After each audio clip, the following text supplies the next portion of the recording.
ભરૂચ નવા પોલીસ અધિક્ષક તરીકે અક્ષયરાજ મકવાણાએ સંભાળ્યો ચાર્જ, કચેરીમાં કર્યું પૂજન.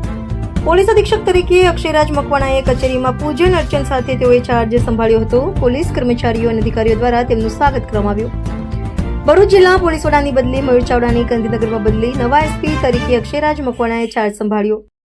કચેરીમાં પૂજન અર્ચન કરાયું. પોલીસ અધિકારીઓ અને કર્મચારીઓ રહ્યા ઉપસ્થિત. ભરૂચ જિલ્લા પોલીસ અધિક્ષક તરીકે અક્ષયરાજ મકવાણાએ આજરોજ વિધિવત રીતે ચાર્જ સંભાળ્યો હતો. તાજેતરમાં જ રાજ્યના ગૃહ વિભાગ દ્વારા 100 થી વધુ આઈપીએસ અધિકારીઓની બદલી અને બઢતી કરવામાં આવી છે. ત્યારે ભરૂચ જિલ્લાના નવા પોલીસ અધિક્ષક એસપી તરીકે અક્ષયરાજ મકવાણાએ ચાર્જ સંભાળ્યો છે.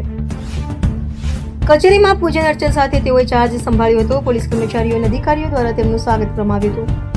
ભરૂચના પૂર્વ પોલીસ અધિક્ષક મયુર ચાવડાની બદલી ગાંધીનગરમાં કરવામાં આવી છે. તેમના સ્થાને અક્ષયરાજ મકવાણાની નિમણૂક થતાં જિલ્લામાં કાયદો સુવ્યવસ્થાના ક્ષેત્રે નવી દિશા અને ગતિ મળશે તેવી આશા વ્યક્ત કરવામાં આવી રહી છે. રિપોર્ટર રવિ સૈયદ, ભરૂચ.